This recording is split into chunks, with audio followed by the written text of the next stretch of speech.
Westwood One presents America at Night. Here's your host, McGraw Milhaven. Let's jump right into it. Good evening and thanks for staying up late. You might be on your way to Grandma's house, already in the car, already on your way. Maybe you're even where you're supposed to be for this 3-day weekend. Memorial Day is upon us. We'll talk about that a little bit later on. We got some barbecue tips from a World Championship barbecuer. He's won the World BBQ Championship in Memphis for the last couple of years. So we'll get into that a little bit later on. Also, Memorial Day weekend is synonymous with the Indianapolis 500. It is the 110th running of the Indianapolis 500. And we're going to spend a couple minutes talking about it right now with Marshall Pruett. He is the host of the Marshall Pruett podcast, and he's the motorsports reporter for ESPN. Marshall, welcome to America at Night. Thanks for joining us. Thank you, brother. Greatly appreciate you're asking my silly self on. You betcha. Well, if we appreciate it. Let's start with a sad note. I know it's NASCAR and this is IndyCar, but the whole auto world is just devastated by the loss of Kyle Busch. I know a lot of people are sort of eulogizing him. Do we know any more of what happened? He was such an iconic figure, and it's such a strange story. He had something, it sounded like respiratory. I've read that online in a few places, but the bigger impact is this, McGraw. So this is NFL fans learning that Patrick Mahomes is in the hospital with some sort of undisclosed illness and waking up the next morning and learning that Patrick Mahomes is dead. Pick another sport. This is Victor Wembanyama. This, right? Someone where you go mercurial talent like we've just about never seen. Difference with Kyle Busch is he won and won and won. Winningest driver in NASCAR history, relatively young at 41. But just pick whomever it is, one of the top 2 or 3 talents in whatever your favorite sport might be. Someone who is still at the top of their game, actively participating, and you wake up tomorrow and find out that they are dead from some sort of random, whatever it might be, illness that took them very quickly. That's the gravitational pull of Kyle Busch's loss. So the fact that he is dead at 41, not in a motor racing crash, but seemingly dead almost instantly. This is something, brother, that the racing world, sporting world, cannot grasp. And this is the thing. And I don't want, tell me to shut up whenever you want me to shut up. I'm just going to tell you what's real. So spent a couple hours this morning at the Indianapolis Motor Speedway in the media center. Busy morning, final practice for the Indy 500 takes place on Sunday. I've been there for 2 weeks. I do this full time.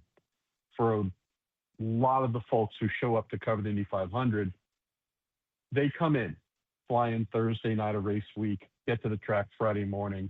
Media center fills up. 200, I don't know how many people, 250 people. It is just booming with people, with life. For those of us who cover IndyCar full-time, this is what we do. We're with it all the time, etc. But for many, since this country's equivalent of the Super Bowl of auto racing, right? A lot of folks come in to cover it, whether they're a reporter, whether they're a photographer, videographer, radio, whatever it might be. Everybody descends on the Indianapolis Motor Speedway Friday morning, and it felt like we were at a funeral. And this is the Indy 500 open wheel dating back to 1911. AJ Foyt, Mario Andretti, open wheel cars, not NASCAR in any way. And it was as if we had just lost our brother, close friend, mercurial talent. That, to me, just speaks volumes to here we are at IndyCar's Super Bowl, the biggest single-day sporting event in the world, and seemingly everybody on the grounds was just speechless at the loss of Kyle Busch. So, and that's for us, and we're not in NASCAR, and it had that effect. Imagine what it is like within the greater NASCAR family. It's Yeah. indescribable. Well put, Marshall Pruett. You're always welcome here, and I'll never tell you to shut up. Just keep talking and keep talking. We love it.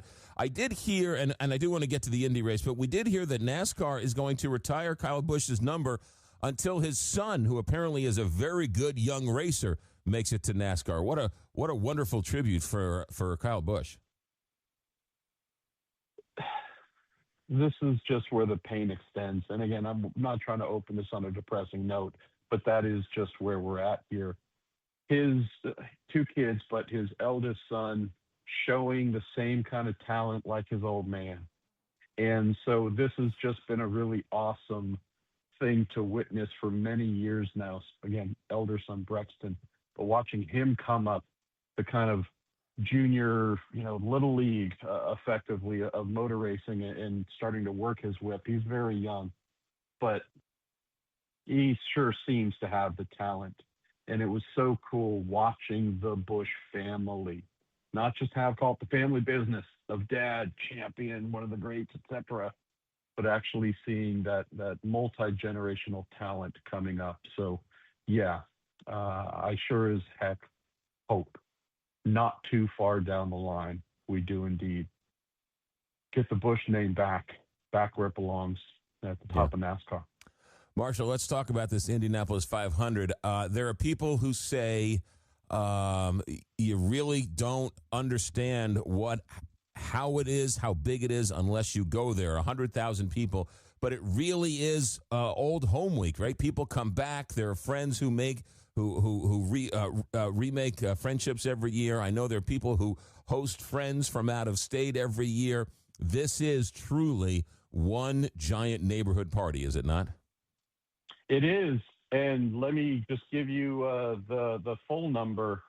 It's 100,000 plus another 100,000 plus another 100,000 plus 50,000.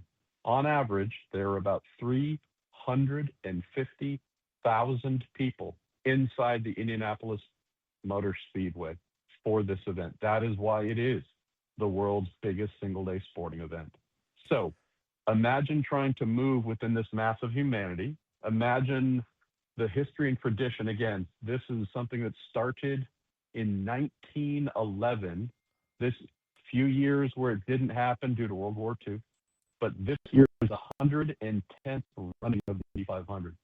If you love this country, whether you were born here or emigrated here, whatever it might be, if you love this country, this is like our kind of oldest, most defining sporting event. It is speed. It is ingenuity. It's my idea is better than your idea. And then let's go 500 miles as fast as we can and compete and see who gets there first. And so because of its age, that's where a lot of the traditions come from. That's where the friends, reconnecting with friends, that's where that happens. And then there's some other really amazing things that happen too. And it's probably like lifelong pick, the big franchises, Yankees or similar, where you go, well, my grandfather went to games, and then there are folks who've attended 50, 60, select number who've attended 70 consecutive Indy 500s. Many of them sit in the same seats back when, I'm probably getting it wrong, but, Kennedy was president or Eisenhower, like crazy stuff. But this is like American legacy at its finest. And so even if you're not a huge racing fan, I just urge people, do it once. Put it on your bucket list. I imagine you're going to love it. But even if you don't, you can say, I went to this thing that is insane. Oh, by the way, there are 33, speaking of insane, 33 drivers in cars that go 230, sometimes 240 miles an hour in a draft for 200 laps and 2.5-mile giant motor speedway, 500 miles. Just insane people going at speeds that we can't fathom within, inches of each other at most. yeah, there's some crashes. And there's some folks who make mistakes, but the fact that they don't all crash on lap one, screaming and crying and just, being in the fetal position, that's what I'd be doing. I'd just be a puddle of tears because I couldn't handle all of it.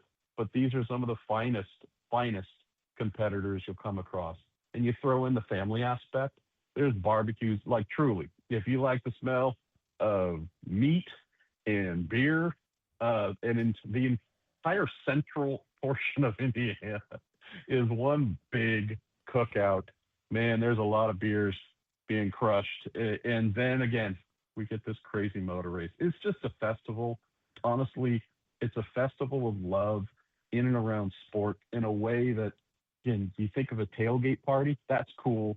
Then you go inside and the big event gets played. Here, they got something called the Snake Pit over in turn 4. And it used to be something where you'd have to go and get all your shots before you went to that because you'd probably come home with something bad. But they have like full, no jokes, concerts going on inside turn 4 in the Snake Pit. And there are, again, a lot of beverages being enjoyed, a lot of everything being enjoyed. So that's the thing that, again, if you're here for the sports, you're going to get it. It's going to be amazing. If you're here for the party, it's effectively a tailgate party happening inside the Indy 500 while it's happening. So, yeah, I just love for folks to come and see it because even if they're not big racing fans, they tend to go away saying, this was dang near a religious experience. Marshall Pruett with us for a couple more minutes. He's a motorsports reporter for ESPN, and he's on site, the Indianapolis 500 on Sunday. Real quick, I got a couple minutes left. What's the weather going to be like? And who are some of the favorites? Who should we look for? And how far back, realistically, can one of these drivers come and then ultimately win the race? So I'm from Northern California, where the weather is pretty consistent and consistently beautiful. I've been coming here to the Indy 500 for more of my life than less of my life. And as all the locals say, if you don't like the weather, just wait 30 minutes. So you can have squishy shoes and wet socks and also get a sunburn in the same day. So right now, weather looks okay. The dumbest thing you can do is base your plans on a forecast 1 or 2 days out in Indianapolis. So I hope we're going to be okay. Right now, it looks like it's going to be raining the whole time on Sunday, but you never know. Favorites, trust me, the dumbest person you will ever meet is the person who predicts the winner for the Indy 500. You cannot predict it. It is that hard to do. But I can tell you the defending winner, a guy named Alex Palou from Spain, this guy, he is developing into kind of the Tom Brady of IndyCar, where he is the puzzle that nobody can solve. He wins all the time. He won the Indy 500 last year. He just destroys people, and he was the fastest qualifier. Pole position, 232.2 mile per hour average around Indianapolis. So you're going to look for him for sure.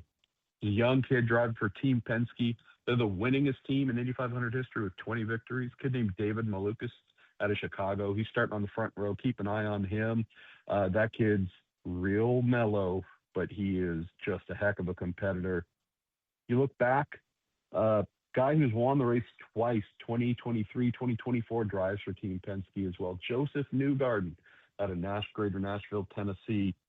He had a terrible day in qualifying, starting 23rd. Your question of how far can you go if you had a bad day, bad starting position, he was fastest today in final pre-race practice. So here's the main thing I'll just say to close on all this. Whether you get to go and see it here on Sunday or if you're going to watch it live happening on Fox, the one really unique thing about this year's Indy 500, there were a bunch of monsters who had bad days of qualifying. And so it is effectively like we've got about 6, 7, 8 out of the 33 drivers are like great white sharks, and they're at the back, and they are going to tear their way forward in the race.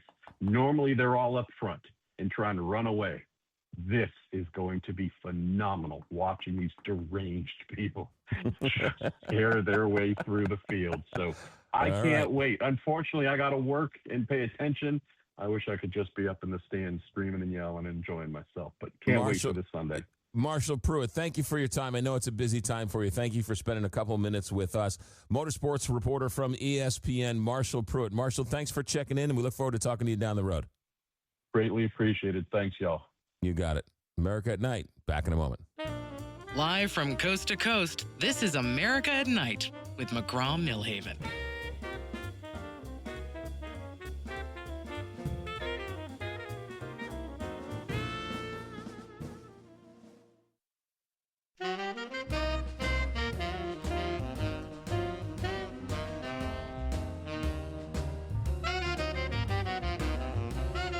This is America at Night with McGraw Milhaven. Hey, we got a little bit of a potpourri going on tonight. It's Friday night before a 3-day weekend, and of course, Memorial Day being Monday. It's a time to reflect on those that have given their lives for this great country, and so we have it's also the kickoff weekend to the summer. So coming up in just a minute, we're going to check in with a man who has won a number of World BBQ Championships in Memphis. That is the Indianapolis 500 of barbecue.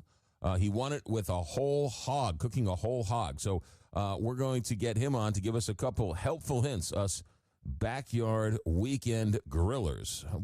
Give us a couple good hints to spice up our hamburgers or hot dogs, maybe a chicken, maybe some brats, maybe even some ribs. What are we going to do? So Terry Black's going to join us and talk a little barbecue. That's coming up in a bit. Then we're going to have a motivational conversation with John Morgan, who, by the way, was selling appliances, and his impression of George W. Bush rocketed him into a comedic life and has written an inspirational book talking about fear. So we'll get into his wonderful story coming up in hour number 2.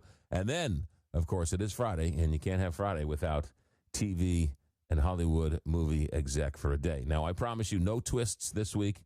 Theo's back, and Theo will be leading the game show after my stellar performance last week, if I do say so myself. So that's the plan for tonight. And then we're going to have open phones last hour, and who knows where that's going to go on a Friday night before a 3-day weekend. So stick around.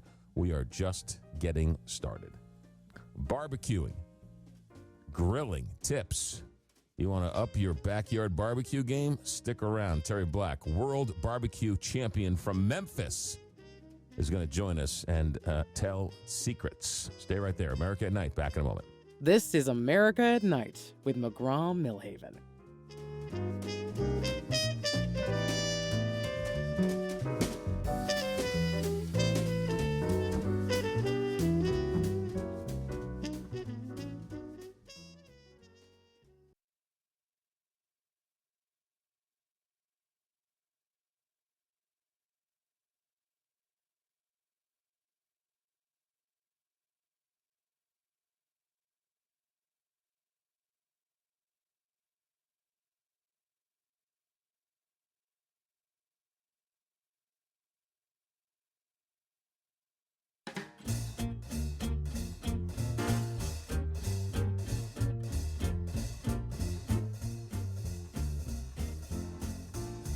Welcome to America at Night with McGraw Milhaven. A couple of weeks ago on the show, we had an author who wrote the book about Johnny Appleseed, how Johnny Appleseed went around America planting apple seeds. Well, we have the barbecue equivalent of Johnny Appleseed. Our next guest has been sprinkling barbecue seeds all over the Midwest, from Arkansas, Memphis, Illinois, Missouri. He has won the World BBQ Championship in Memphis a number of times, cooking a whole hog.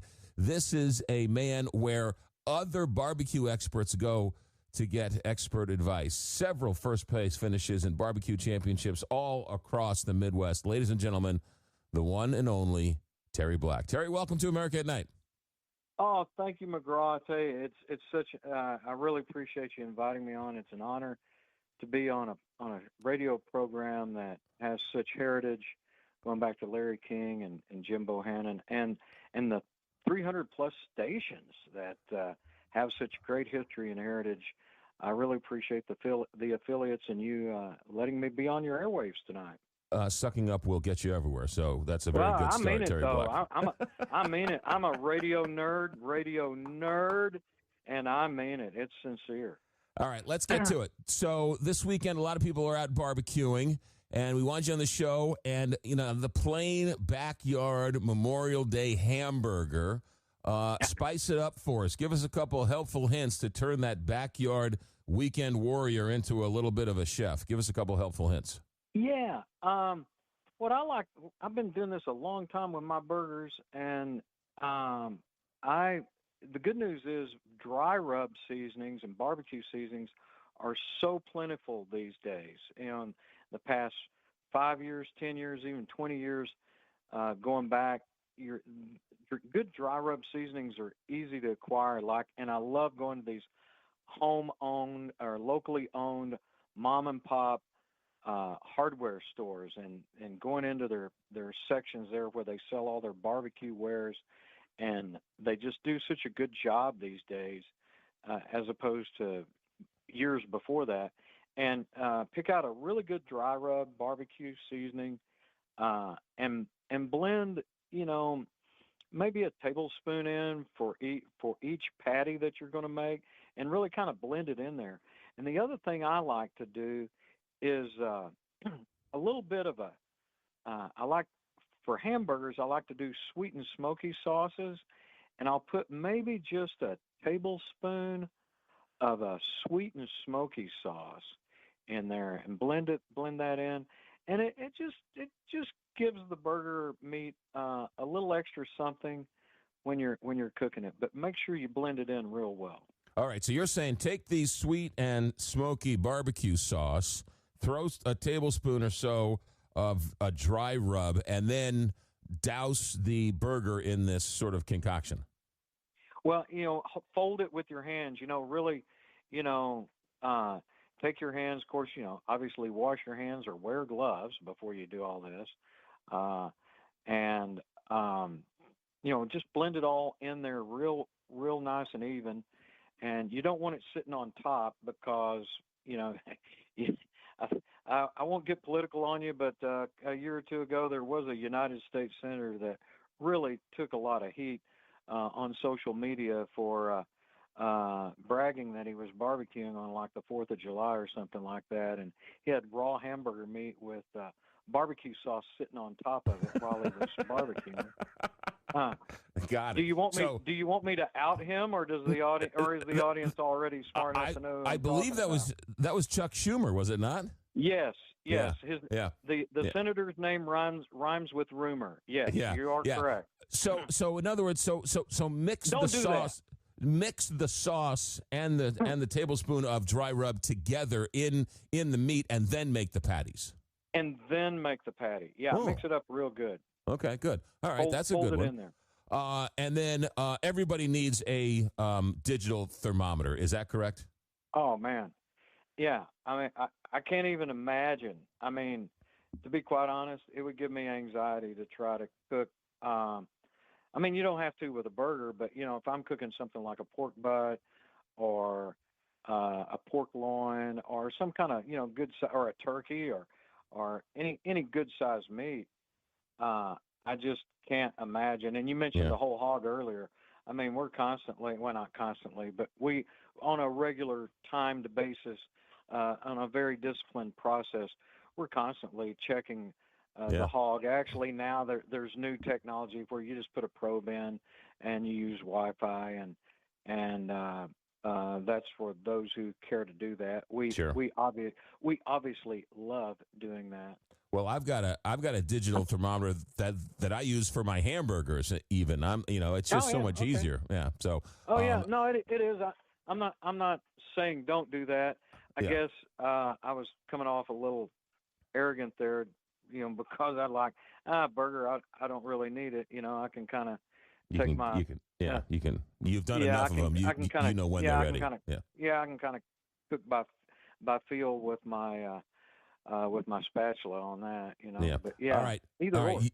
What were you telling me about hot dogs earlier today? That sounded like a pretty good twist on a hot dog. Well, quick background on this. A friend of mine, Rick, how about this for a barbecue name? This guy I became friends with at Memphis in May many years ago. His name Randy Rickenberg. Is that a good barbecue name or what? Yeah, nice. He's from Southern Illinois, and his barbecue team was Ricky Rover and the Rooter Roosters. And we just became friends. And he was showing me some tricks on how they cook their hog, and they do this concoction that I blatantly stole from him. Admittedly, I said, "Hey man, I'm using that," and he's like, "I wouldn't have shown it to you if I didn't think you could." And that's barbecue world. That's barbecue culture too. But we take brown mustard and creamy Italian dressing. Now, hear what I said: not Italian dressing, creamy Italian dressing, and mix brown mustard. I do have a favorite. I don't know if I should be saying the name of the favorite, but it's not. I will not ask you to pass the Grey Poupon, Okay. but brown mustard and creamy Italian, and mix those up evenly. Also, now I'm going back to the dry rub thing. I do almost everything with dry rub. I don't know. I might put it on cereal. I don't know, but take the hot dog and rub that concoction of the mixture of brown mustard and creamy Italian on it. And yeah, it's messy. So have your setup on your island in your kitchen or your counter, to where you can deal with a mess, or on a tray or whatever. And I guess the proper term is apply or rub it. Rub it on there. It's almost going to be like a suntan lotion. No, we're not in Florida, but almost like a lotion. Yeah, lather up the hot dogs. Lather up the hot dog, and I hope we can get away with saying that on the radio. But and then sprinkle some dry rub on it, and then on your grill. Hopefully, if you're doing it on a gas grill, hopefully you have two burners. Then only turn on one burner, and then cook the hot dog on the side that isn't lit. So you're using indirect heat. Obviously, shut the lid so that the heat stays in there in that chamber, and you'll get the grill marks from your grate, because it's going to be nice and hot. And that creamy Italian with brown mustard with the dry rub is unbelievable. And then I can give you an example. Something I did once. I was asked to show up, and they paid for the hot dogs and the brats, but I was at an event where they were doing a grand opening for a high school baseball field, and they said, "Hey, would you come and do the hot dogs and brats for us?" And I'm like, "Sure." And I did half of them with this creamy Italian brown mustard rub concoction. I did half of them regular plain, and then also did the bratwurst. And I would ask people which one they would prefer. McGraw, we ran out of the creamy Italian mustard ones real fast, and at the end, all I had left to give out was the plain ones. I mean, Nice. the audience was eating them up.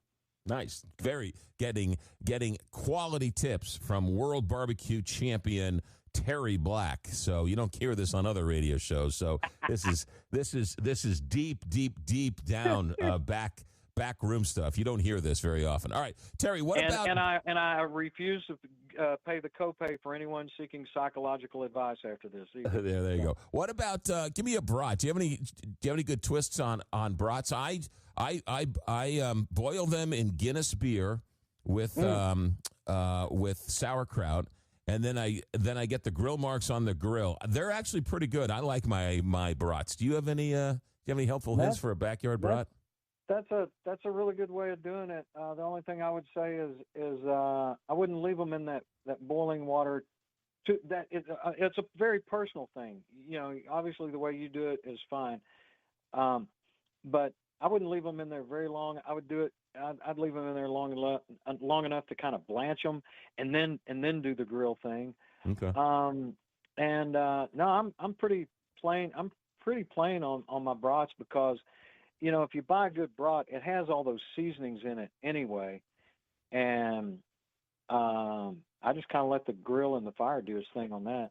Yeah, that's actually a good point. That's why I like you, because you're not you're not trying to impress. You're not trying to be, too much. You just know just the right amount. All right. Give us, what about chicken? Give it chicken wings or chicken. Do you have any helpful hints on a backyard chicken? Oh, yeah.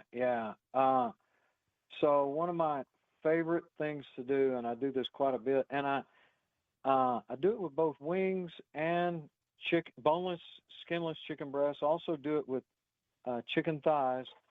I use a gallon baggie, okay, first of all, to put them in.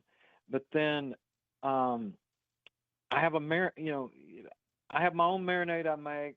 Everyone listening can either use a store-bought marinade or produce your own marinade there in your kitchen. And again, here I go back to the rub. I'm pretty liberal with the rub on this. I'll pour the chicken I'll put the chicken in the bag. I will put a lot of dry rub in the bag, and then put the marinade in it. And I mean, I really slosh them around. Use my hands a lot to fold them over and over and over in the bag, and then let them sit in the refrigerator at least 2 or 3 hours. And sometimes, I'll do it overnight, or, if I know I'm going to do it on Sunday, I'll do them Sunday morning before I go to church. And then when we get home in the afternoon, or maybe do it at dinner that night, that sort of thing.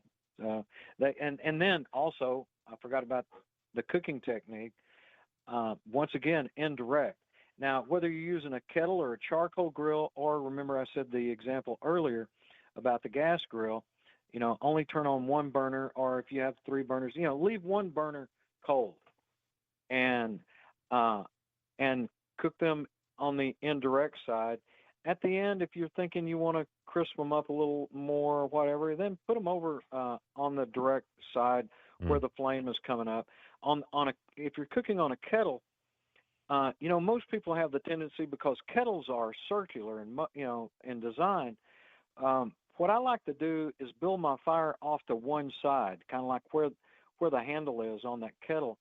And that way I have a lot of flexibility on my kettle, because I've got the fire on one side, and then I've got the open area that doesn't have any fire on the other side. And it's also easier to add wood chips for smoking. I like apple and pecan and cherry. Those are the 3 I blend to create my smoke on top of my charcoal. Nice. But, all right. Let me ask you this question. That works pretty good. While I got you, I got about 2 minutes left. You mentioned marinades, store marinades. Do you have a cheap or fast, easy marinade we can make at home? Yeah. Blend, and it's pretty easy. Blend water, and I like I like a good quality apple cider vinegar, water, salt, black pepper, white pepper, a little bit of garlic. But you're going to need to let it sit for at least a day in a bottle or a jar, ever how you make it. Let it sit like that, so that all the spices will release into your liquid, and that'll actually work pretty well.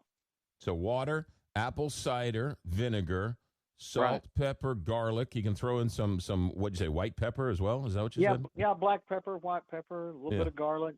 Yeah, and we should say that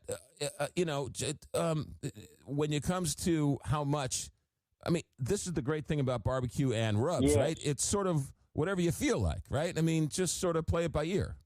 It's your taste, Yeah. I mean, and you kind of have to play with it, and by the way, to get where we have wound up, we made a lot of bad recipes on this type of stuff in the early days, until we finally found stuff and we said, okay, stop. Now, I hope I have time to say this. Number one thing I tell people, when you are making stuff, have a pen and a pad, have a writing utensil and a pad of paper nearby, and take copious notes on what you're doing. Because if you're enjoying an adult beverage or two or something like that while you're doing this, you might forget the recipe, and you don't want to do that. How about that, man? He's dropping some knowledge. Terry Black is a World BBQ champion from Memphis, a number of times, the whole hog. This man, experts go to Terry Black. You've seen him on Pitmasters. You've also seen him. He's a native of Clarkson, Arkansas. He's the Johnny Appleseed.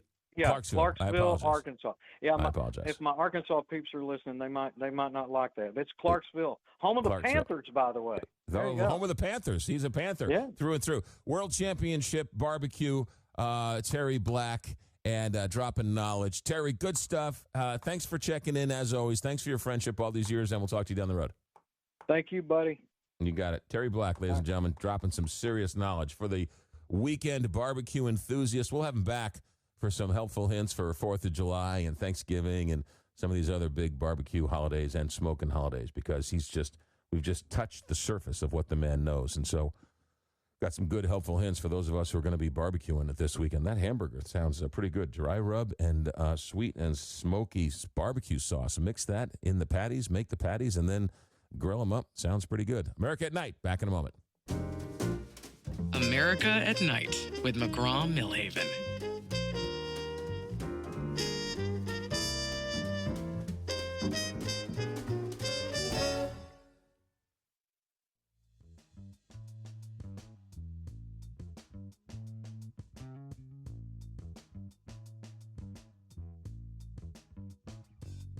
We're out of time for this hour, but remind me, I'll tell you the story when I had to MC a barbecue championship dinner. It was an award ceremony at a barbecue competition, and I'll tell you the trouble I got in. Maybe I'll tell that story in hour number 3 with Open Phones. Stay right there. We're just getting started. Lots of people want to know the recipes he was talking about. Go to the podcast. Just go to where all podcasts are found. Search America at Night. And then follow, and then Richard will put it up, and Alex will put it up, and then you can download it. It'll be up tonight, and then you'll be able to you can listen to Terry Black again and some of those recipes that he dropped on the show, the marinade, and then some of the helpful hints for barbecuing this weekend. Just go to the podcast and re-listen to it, and then we'll see if we can make it more permanent, get a website going or something, and post it somewhere. All right. Stay right there. Our executive director is Alex Hinton. Our engineer tonight is Richard Good. I'm McGraw Milhaven. This is America at Night on Westwood One.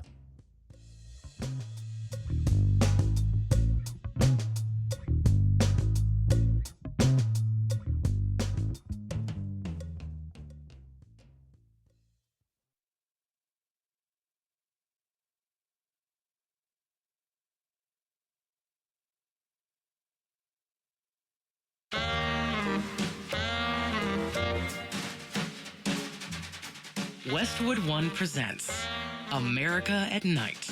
Here's your host, McGraw Milhaven. Good night. Thanks for staying up late here on America at Night, and hope you're got something planned for the family for the weekend, Memorial Day.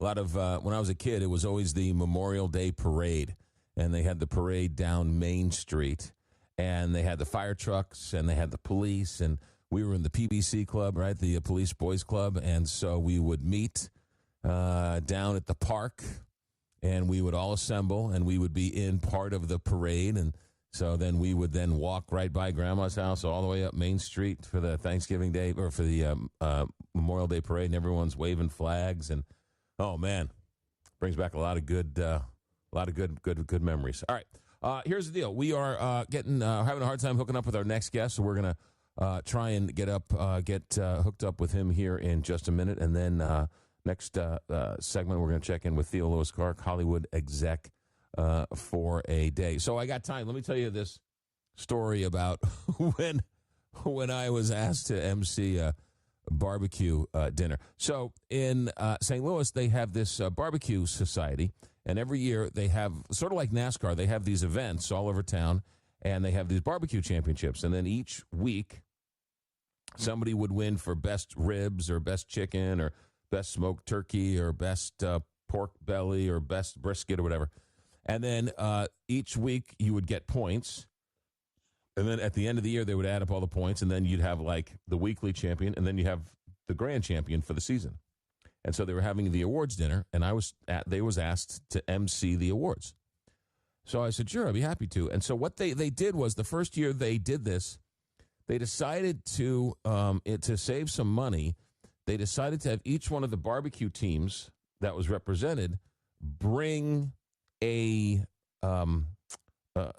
bring something for the whole dinner.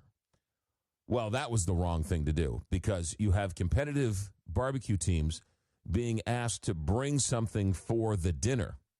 So they all tried to outdo themselves, right? They all tried to make the best, whatever it was they were told to bring. So they had, not only they had smoked ribs and smoked brisket, but they had smoked spaghetti, smoked macaroni and cheese, smoked baked potatoes, smoked brownies. Everything was smoked. So at the dinner, I go over, and normally I don't eat when I'm emceeing, but I was like, oh, let me try this. Let me try the smoked spaghetti. Oh, my goodness, it was delicious. And then I had the smoked baked potato, and then I had the smoked brownies, and then I had the smoked ribs, and I gorged. And so they come to me, and they're like, are you ready? And I'm like, I think I got the sweats. I'm like, you got to give me, I got ill eating, so it was so good. I couldn't stop eating, and I had to go outside. I was like, can you give me a minute? I think I got like the protein shakes. When you eat too much protein, you get like these shakes and these sweats. And I was like, I got to go outside for a second. I had so much food and so much barbecue and so much protein. I couldn't stop myself. It was really, really good. If you ever find yourself in the middle of anywhere where there's a barbecue festival, stop. Do yourself a favor. All right, here's what we're going to do. Hang tight. We're going to try and find our guest, and we will come back. 1-844-2-McGraw, 1-844-262-4729. We will do all of that when we come back. America at Night, back in a moment. America at Night with McGraw Milhaven.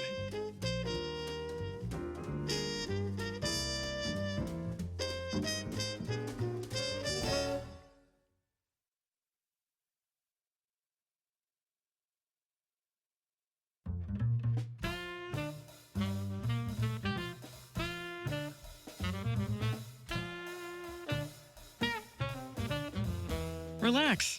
You're listening to America at Night with McGraw Milhaven. All right, you need a little motivation. Well, that's why we have our next guest on. He has written the book called War on Fear. What would you do if you were not afraid? John Morgan is our guest. He's also the author of the book. You may have seen him on America's Got Talent. He's been on The View. He's been on with Sean Hannity and Alan Combs in the past. ABC's Next Best Thing. He's been all over the place. John Morgan, welcome to America at Night. Thanks, McGraw. It's great to be here. Let's talk about how you were discovered. Tell me, you were an appliance salesman and you got discovered. Tell me that story. My wife and I were setting up chairs for a George W. Bush appearance in Orlando, where we were both born and raised. And one of his staffers came up to me and said, "You look a lot like W." That's the first time I heard the phrase W, the letter W. And that was when he was governor of Texas. Now, his brother was governor of Florida. So I knew of George W. Bush, but I didn't know what he looked like, and I had no idea I bore his resemblance. But I started hearing it all the time at bank teller windows, drive-thrus. I mean, just walking through the mall. Hey, people would tap me on the shoulder. "You look a lot like that George Bush guy who's running for president." And of course, when he became president, it was just off the chain. Of course, it was a couple of years later before it occurred to me that there's any money in it. But once I figured that out, man, I was in, and there's no looking back. Are you doing George W. Bush now, or is that your normal voice? Oh no, this is just me. When you do an act for so long, you kind of, how you start to look like your dog. Well, I've kind of looking more. See, now I'm morphing into the George W. voice. It's a strategery that I work with, and it's kind of nice. It's really fun, McGraw, when I'm on an airplane and I'm talking to somebody, and I just kind of let them in on a secret, show them one of my photos or something, and they'll just look at me and their eyes change. They say, I feel like I'm sitting right next to the President of the United States. It's so cool. And I got to tell you, it's a fun job. I was scared of it at first. I thought, there's no way I'm supposed to do that. But then I jumped in, and man, been all over the world. Yeah. So tell me about, excuse me, tell me about the book, The War on Fear. I love the title. What would you do if you weren't afraid? Because as you mentioned, right, you were an appliance salesman, you're minding your own business, and you jumped headfirst into what could have been a really, really scary pool, and you ended up swimming. Tell me about that. Well, I was a kind of scared individual anyway, McGraw. Growing up, I had a lot of abuse as a kid, and so I had a great deal of fear of rejection in me. And so when I contemplated doing this, the idea of looking like an idiot was front and center. Because back at that time, the lookalike industry was just emerging, and there weren't a lot of tribute bands or anything else. You just saw an occasional Elvis impersonator, or maybe a Marilyn Monroe or Cher. And I mean, every time I saw one, I thought, they look like they need counseling, and I just didn't want to be that guy. But to be honest with you, as a believer, I prayed about it, and I felt like God said, oh yes, absolutely, you're going to do this. And so once I felt like I had the confidence that God was blessing it, man, it was then that helped me overcome my fear, because I trust him. And boy, was he right, because I wound up on huge stages, 35,000 people, national television in China, Japan, national television in Holland, and introduced to a World Cup soccer stadium as the President of the United States, George W. Bush, with Secret Service agents all over the place to make the thing look real. And it's just been quite the journey. I've often said that it's always good to be a little bit nervous. I've always felt that the best shows I've done, the best interviews I've done, when you're a little bit nervous. If you're not nervous, I don't do as well. Let me tell you a story from my book. My manager said, John, you've got to go and do a comedy club. And I'm like, why? And he says, well, for one thing, you're writing a book called War on Fear, and you're scared to death of the idea of doing a comedy club, because those people don't hesitate to let you know if they're enjoying themselves or not, And so he booked me at Hermosa Beach Comedy and Magic Club in L.A., and I was like, no. But yes, I've got to tackle this thing. And I was standing behind the curtain.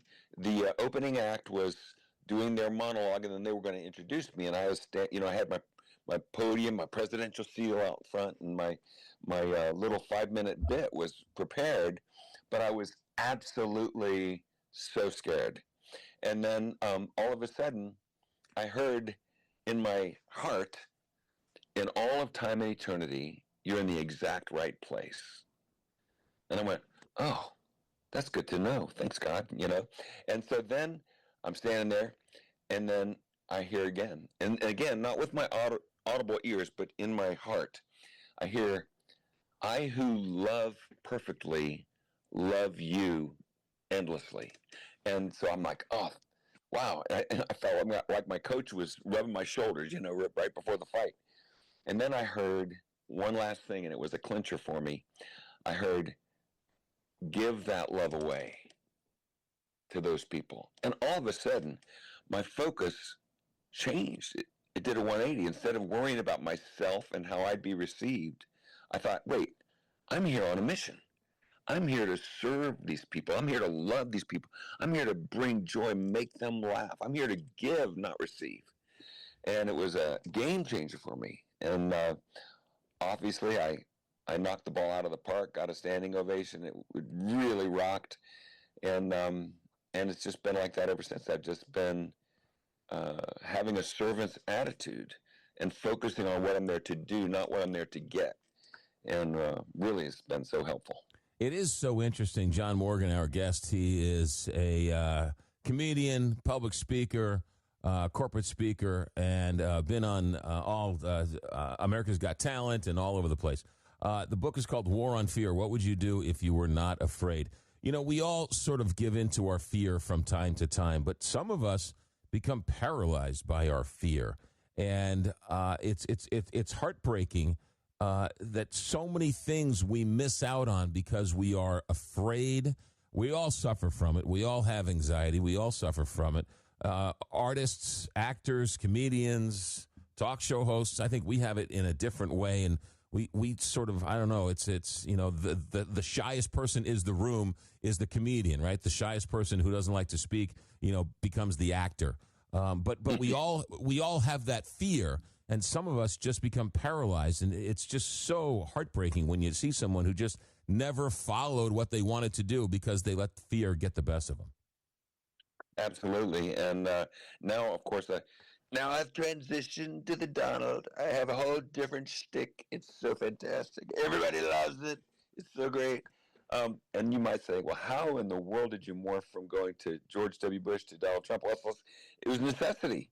George Bush was fading into history. And so but what was so hard about it, McGraw, was that my kids, none of them are Trump fans. And so they're begging me, please, Dad, please don't go that route. Don't turn to the dark side. Of course, I'm a big Trump fan myself. So, I had to face a whole new set of fears. But I have now faced them. I have swallowed them whole. They are digested, pooped out, and I'm ready to take on the world. And you've disowned your children, or you still love them and you have a loving relationship, and even though you disagree politically? This is interesting. Right. We have the things that we don't talk about, and that's just fine.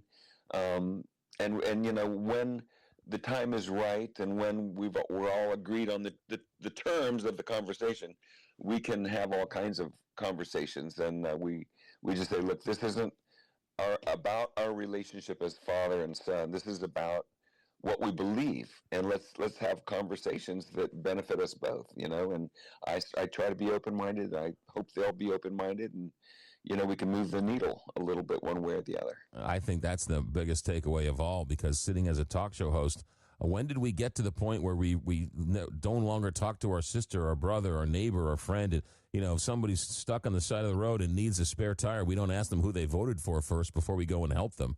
And somehow in this country, we've gotten into this weird place where we're not supposed to love a fellow American if they vote for somebody else, or they want lower taxes, or they want. It's just we've gotten into this weird place in America.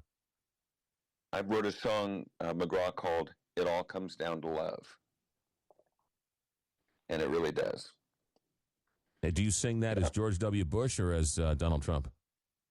I wrote it so long ago, I don't sing it anymore. Tell me but about. I still believe it. Yeah. No, it's a great sentiment. The war on fear. Tell me, since the book's been out, what's been some of the reaction? Well, it got 5 stars on Amazon, and I've had a lot of folks call me and tell me that they really enjoyed the book. A lot of great reviews, and one lady actually told me that it changed her life. In fact, I had one lady ran up to me on the street and said, "Are you John Morgan?" I'm like, "Yes." She goes, "You wrote the book War on Fear?" She goes, "That book changed my life." And she was working, for a senator or some high-level official, something she never would have done or believed she could do. And the book helped her move forward. And once you're not stuck anymore, you can move forward. You don't go from store clerk to president of the United States in one step. But if you can't take the next step, you're never going to get to your ultimate goal or God's ultimate goal for you. So you got to believe that you're supposed to take that next step and take it. Yeah, it is truly, as I get older, it's not the destination, it's the journey. And whoever coined that phrase, it's been mentioned numerous different times, right? But it's the journey. It's the people you meet along the way. It's the things you do along the way. It's the life you live while you're waiting for life to start. That's the good stuff.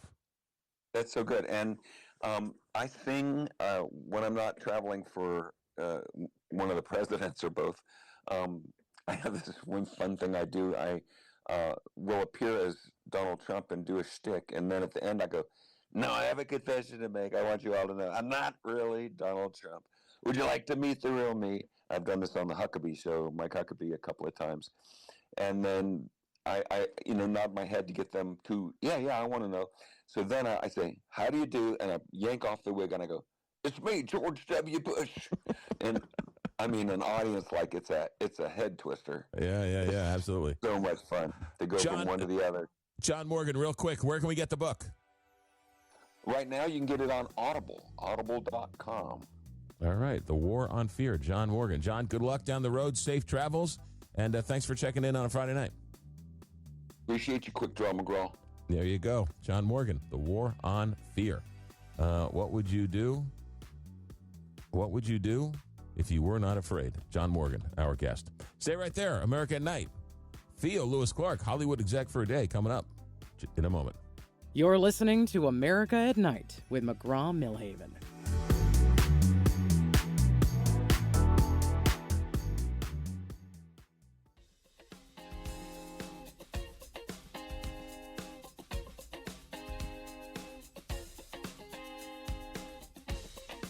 Grab your popcorn. It's time to play Hollywood Exec for a Day on America at Night with McGraw Milhaven. It's Memorial Day weekend. We've kicked off the weekend for you. Thanks for joining us. Thanks for staying up late. Maybe you're driving to Grandma's house on a Friday night. Thanks for staying up late, and thanks for the company. Every Friday, we do Hollywood Exec for a Day, and we bring in our very own Theo Lewis Clark, who is an America at Night correspondent. Good morning, America at Night correspondent Theo Lewis Clark. Hey, good morning. What about good evening? How you guys doing? Whoa. We got an overmodulation thing going on. We're doing good. Thanks for checking in. No twists this week. You are on display. Here's how the game is played. Theo comes in, and Theo has 3 movie vehicles. He will depict all 3. 2 of them are real. 2 of them come from real Hollywood executives who greenlit these projects, and they were real movies. 1 of them is fake. We have to determine which one's the real one and which one's the fake one. And then you can play along at home, and you can call, you can text 1, 2, or 3, depending on which one you think is real and which one you think is fake. And then, of course, you can play along with Alex and Richard and myself here in the studio. So without further ado, Theo Lewis Clark, the floor is yours. And do we have a doozy for us this weekend? Okay, number 1. The alternate reality of a telemarketer's mind finds a magical key that leads to vast material wealth. But he's soon to find out sinister shenanigans are about to ensue and foil his plans. Let me do that one again. The alternate reality of a telemarketer's mind finds a magical key that leads to vast material wealth, but he's soon to find out sinister shenanigans are about to ensue and foil his plans. Or is it number 2? A homeless Nigerian immigrant and a heroin-addicted woman form an unlikely bond while confronting their painful past while trying to survive, both looking for redemption in 2 different ways. Or is it number 3? A duck-billed platypus, a wise salamander, a neurotic sea urchin, and a clever octopus team up on a globe-spanning underwater adventure to stop toxic pollution before it destroys every habitat on Earth. That's why they call it Hollywood Exec for a Day, because it's so outlandish you don't know which one got greenlit. All right. So here's the deal. If you think number 1's the fake one, text 1 to 8442 McGraw. If you think number 2 is the fake one, text, again, number 2, the number 2, or just TWO, whichever you want. The machine will pick it up. Or if you think number 3 is the fake one, you text 3 to 18442 McGraw or 18442624729. And we will tabulate the results, and we'll give them at the end of the segment. While Alex is thinking, Richard's thinking, I'll be thinking. No Googling allowed. No Googling allowed. We're going to do a deep dive on a movie. What's our movie tonight, Theo? Oh, you guys are going to love this one. Something About Mary. Oh, yeah. I walked out of that movie. The Farrelly brothers, that was a great movie. I was on a date, and I walked out of that movie. Well, it's not a date movie. It's a guy's imbecilic comic movie is what it is. I kind The of learned Farrelly that. Brothers. I kind of learned that halfway through the movie, which is why I walked out. Yeah, that's not a movie you take to a date. So the Farrelly Brothers, you know them for 1994's Dumb and Dumber. And then they come back with Kingpin with Woody Harrelson. Then they do Something About Mary. Then they do Me, Myself, and Irene with James Carrey. I mean, Jim Carrey is just, these guys are just, they're the best at what they do in terms of that kind of comedy. So let's do the deep dive. Okay, so it's the Farrelly Brothers. You got Ben Stiller, Cameron Diaz, Matt Dillon, and Brett Favre. So their movies can be a little bit outlandish. Number one, Ben Stiller was an up-and-coming star at that point. He was super reluctant to take the role, but his dad convinced him to do it. He said, "No, you got to do this." Remember? Yeah, that was Ben Stiller before Meet the Parents, and before he became Ben Stiller. Yeah. So his dad, who does dad play? The father-in-law in King of Queens, and he played a lot of stuff. Yeah, so George's dad in Seinfeld. Yeah. He said you got to take this movie. So, and then number two, the infamous hair gel scene was achieved using egg whites and lotion. Just so you know. Okay. That was interesting. And number three, it was the first quote unquote crude comedy mixed with rom-com, and it worked. And so they started making many of them. And then most of the film's funniest moments are improvised. All that funny stuff, most of that was improvised. And then Ben Stiller, all his many physical comedy scenes that are in there, he insisted on doing himself, a la his friend Tom Cruise in Mission Impossible. Tom was like, "Hey, dude, you got to do your own scenes. I'm jumping off planes." I'm sorry. I'm sorry, Ben Stiller. With all due respect, Ben Stiller, the shall we say, the stunt scenes in There's Something About Mary really isn't the same as the flying and holding onto a plane in Mission Impossible. So that's true. I'm not so sure that's equal. Why Tom was like, "Dude, you don't need a double for that. You don't need a stunt double to do what you're doing." So he just insisted on doing them himself anyway. But I love Something About Mary. 20 years later, it never disappoints. If you're depressed, you want to watch something imbecilic and ridiculous. I didn't like that movie. No, I didn't. That's because you're such an intellect. I understand. No. Didn't the brother? Didn't they kind of make fun of the brother at some point or two or something? No, they made him like the hero. They made like Ben Stiller was a really cool dude because he accepted him. The little brother who had the challenges mentally only liked Ben because he can tell his character was good. So it's all about perspective, my friend. Yeah, right. He didn't like Brett Favre and anybody else, but he loved Ben Stiller. So Mary was like, "Oh yeah, you got to be my guy." Yeah. Okay. All right. Well, again, I was on a date and I walked out of the movie. I walked out of the movie. So I would recommend. There's a couple of date movies that I've taken a girl to where I was like, this was a really bad idea.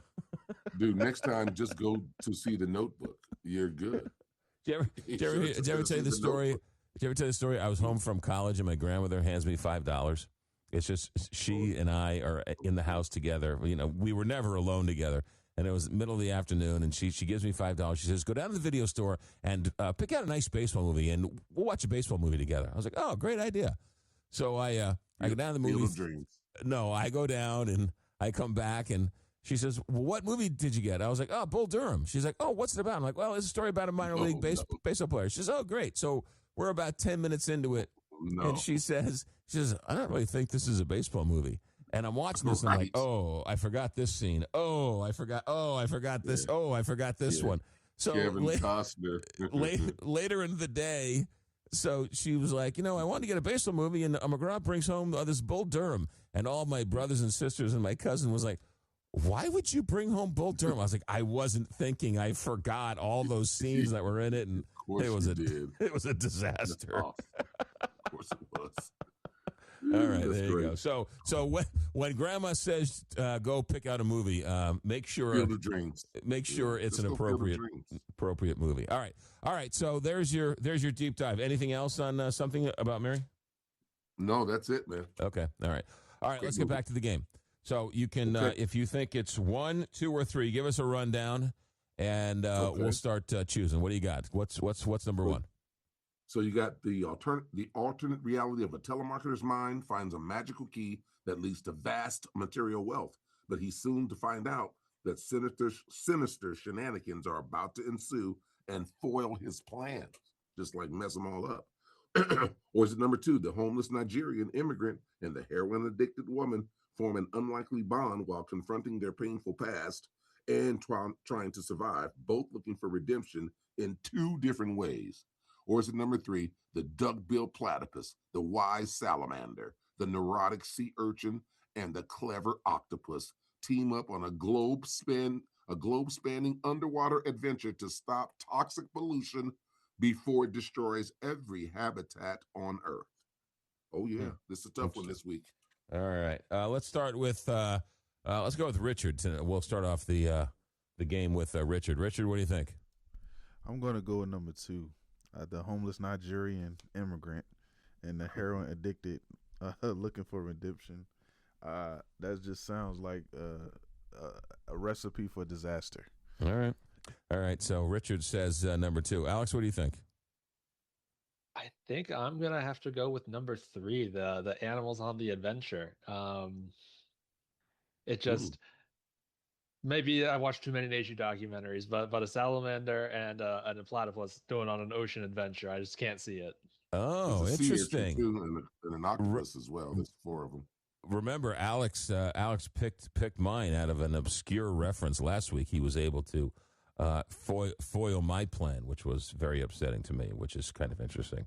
All right, so Richard says two, Alex says three. I got to tell you, this one's a tough one. Mm-hmm. This one's a real tough one, and I was going to knock out number three because Theo's not that clever. And number two, number two or number one, and I'm really fighting it. And number one is just stupid enough for a Hollywood executive to sign off on it. Telemarketers find love while committing shenanigans. I'm going to go with number two. Number two is a little dark and a little dreary. So I'm going to say number two is the fake movie. I'm locked in. Final answer, number two. All right, the audience. Okay. Let me tell you what the audience is. The audience right now, overwhelming, says number three is the fake one. With 52% of the audience right now has number three as the fake movie. Wow. So no one says number one. Richard says number two because it's a recipe for disaster. McGraw says it's number two because it's doom and gloom. Maybe he thinks that's what I'm thinking. But no one says number one. And, of course, Alex says number three, as does the audience, piggybacking off of Alex because he's a proven winner. Yeah. Okay. Nobody says number one. The alternate reality of a telemarketer's mind finds a magical key that leads to vast material wealth, but he's soon to find out sinister shenanigans are about to ensue and foil his plans. Well, that's a real movie. 2018, Sorry to Bother You is the name of the movie. It stars Lakeith Stanfield. This guy's good. He's in a show I really love called ATL on Hulu with Donald Glover being the producer and director. And then also produced by Forrest Whitaker, another great talented actor, but he produced this film. So, yep. So is it the audience and Alex continuing to win, or is it Richard and McGraw? Okay, number two, a homeless Nigerian immigrant and a heroin-addicted woman form an unlikely bond while confronting their painful past, while trying to survive, both looking for redemption in two different ways.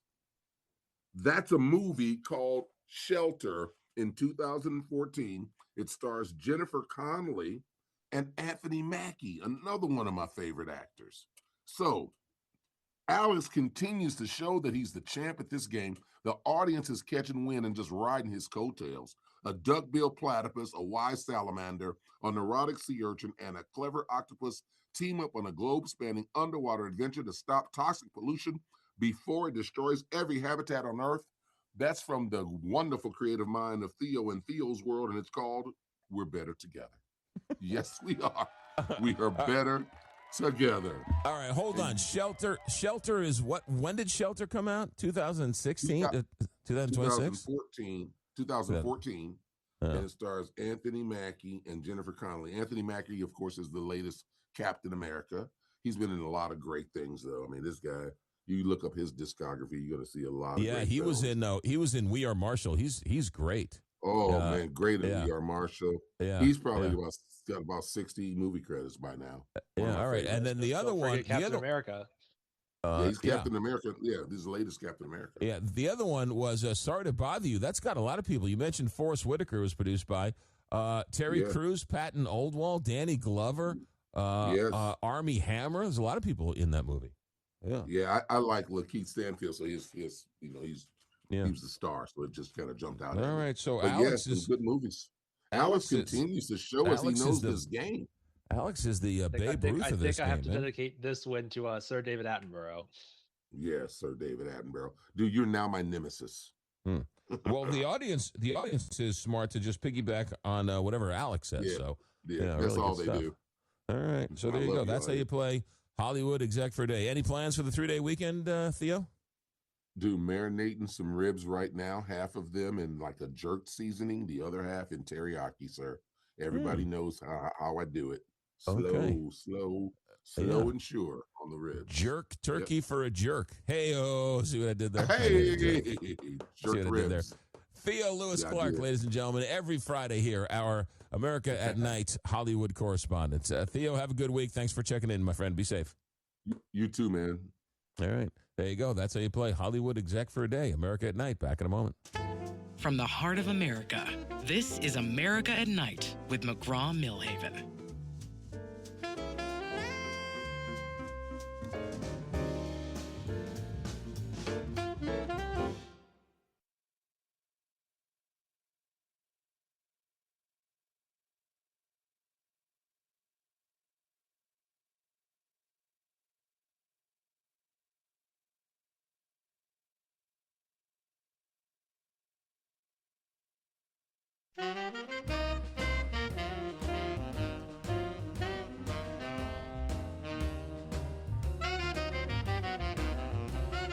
This is America at Night with McGraw Milhaven. All right, it's open phones. Actually, it's open phones next hour. We've got to finish up this hour.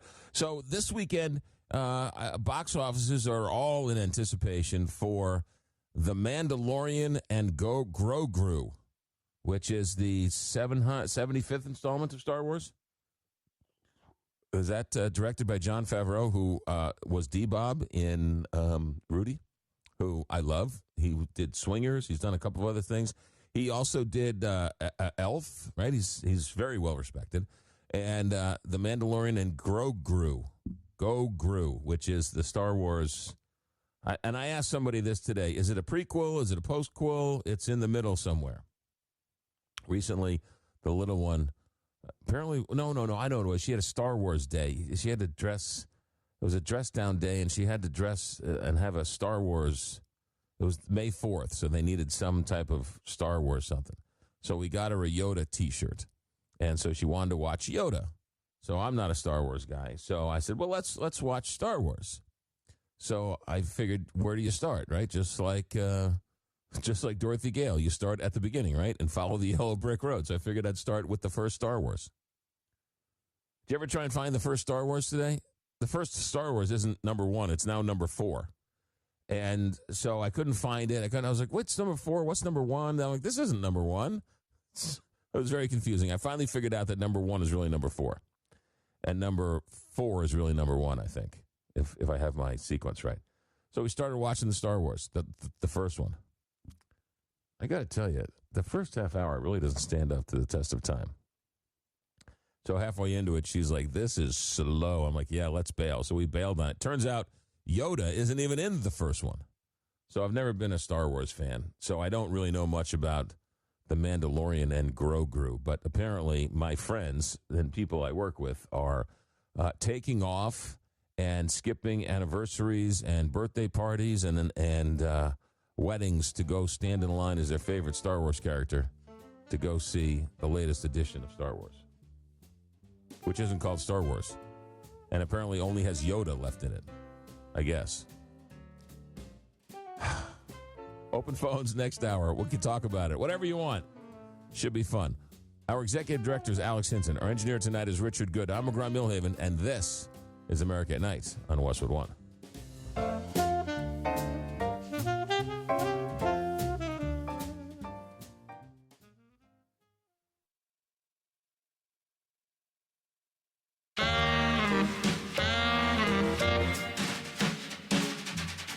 Westwood One presents America at Night. Here's your host, McGraw Milhaven.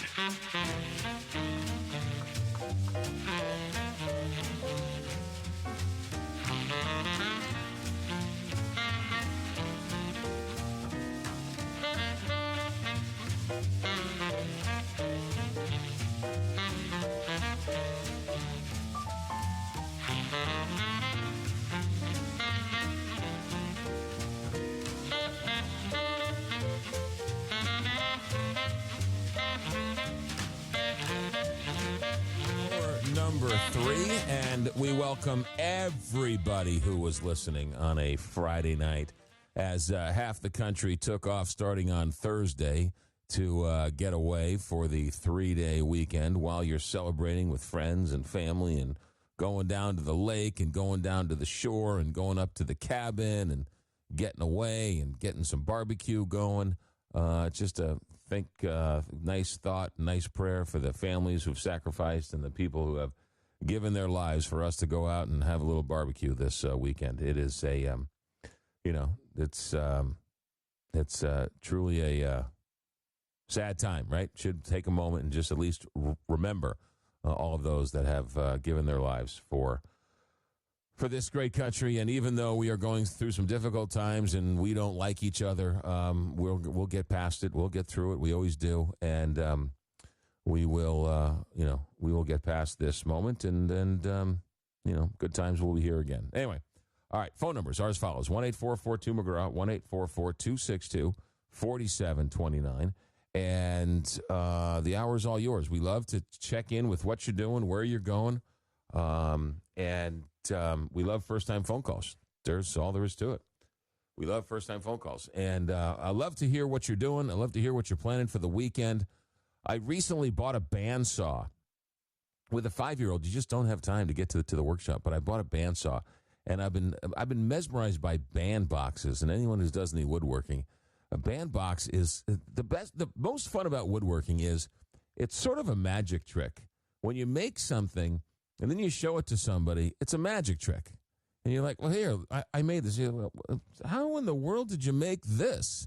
And a band box is a great example of like a magic trick. People don't really comprehend how you make it. But when you show it to them, it's a magic trick. And you never, ever, an old woodworker told me, he said, it was the best advice I ever got as a woodworker. After, don't cut your finger off. This old-time woodworker said, look, when you present, here, I'm finished, what do you think? Whether it's a chair, a table, a box, you're knitting, a drawing, anything you've done, you say, look, here, I'm finished. And what's the first thing you say? Oh, yeah, well, I kind of messed up on this mountain over here. Oh, well, I kind of messed up on this corner. Oh, well, the feet are a little uneven over here. Don't look over this. But otherwise, right? Don't do that, this old woodworker said. Don't ruin the illusion for the person. A magician, when he does a trick, never says, pick a card, any card. See, I just pulled it out of your ear. Well, I was going to pull it out of your ear, but I almost dropped it, and so you almost caught me when I had it in my pants pocket. Right? A magician never says, oh, I almost blew it, because it ruins the illusion. Don't destroy the pleasure of the person you're showing. Just say, here you go. Here's my painting. Here's my drawing. Here's my Afghan. Here's the sweater I knitted for your grandbaby. Don't say, oh, well, I missed a step here, and I had one arm shorter than the other. I'll go back and fix it, but this is sort of the... No. Don't do that. Don't do that. Just say, here you go, and let them enjoy it. And let them... That's the magic trick. Because everybody messes up. Everybody messes up. Everybody misses a stitch. Everybody cuts it wrong. Everybody messes up the mountain. It's just, It's how you deal with those things and how you hide them and how you sort of work around them and how you incorporate them. That's the magic of the whole thing. Recently read a book about working with our hands. And if I were king, I would force everyone to pick up a hobby, do something, work with your hands. There's no greater sense of fulfillment. For thousands and thousands of years, man has worked with their hands, and only in the last 5 minutes have we no longer worked with our hands. And I think there's something in our DNA where we have to work with our hands. It's just part of who we are, and we've lost that. And when you work with your hands, whether it's mowing the yard or yard work or gardening or tiddlywinks or playing chess or doing the laundry or anything, right? Working with your hands is a sense of accomplishment, and it really sort of, for me anyway, it's just good therapy. It beats lying on a couch somewhere. All right, here are the phone numbers: 1-844-2-McGraw, 1-844-262-4729. Lots of news today, but I just kind of I don't want to talk about it. So it's my show, and I don't want to talk about it. I did stay up late last night after the show and watched the end of the Colbert show. And the guy was class till the end. The guy was a performer and a professional to the very end. I don't know if you guys saw it. He had this weird sort of bit with this sort of black hole, which kind of dragged on, and I guess I kind of got the metaphor. I didn't really get it. But he brings out Paul McCartney. And there's a nice little conversation with Paul McCartney about the Ed Sullivan Show and the Ed Sullivan Theater. And it's so cool when Paul McCartney says, me and the Beatles, we came out on stage and it was right there.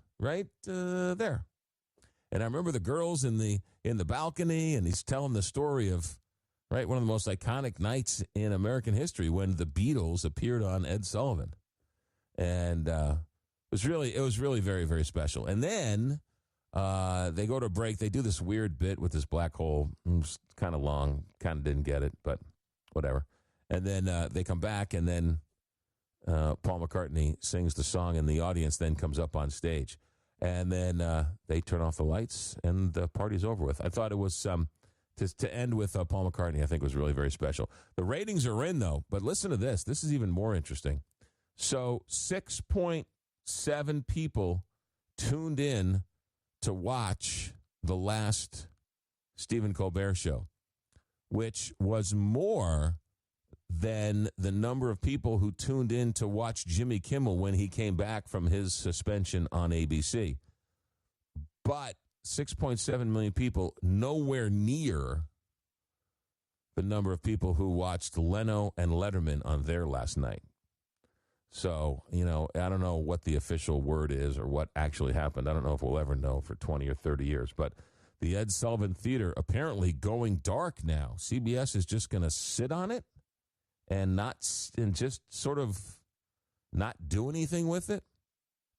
Such an iconic theater, such a historic theater, is just going to sit vacant, at least for the time being. I still can't believe CBS gave up on the late night show. I get firing him, not wanting him, wanting a different brand of humor, but shutting down the whole franchise, I just don't get it.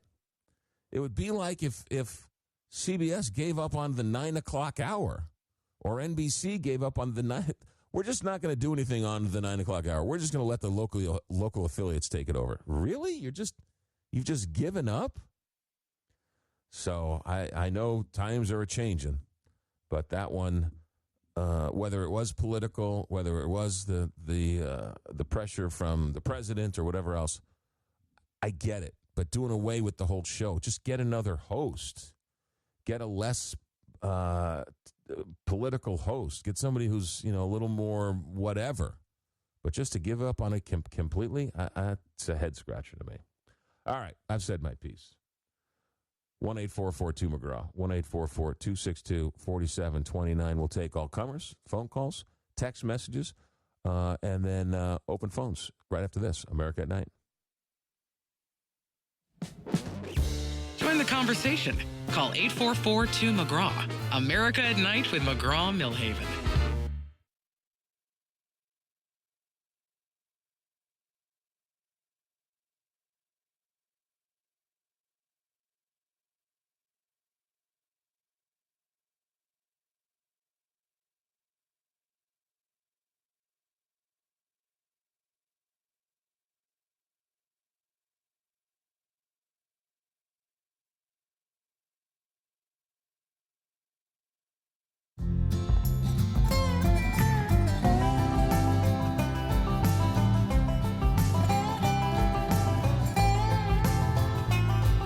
Welcome back to America at Night.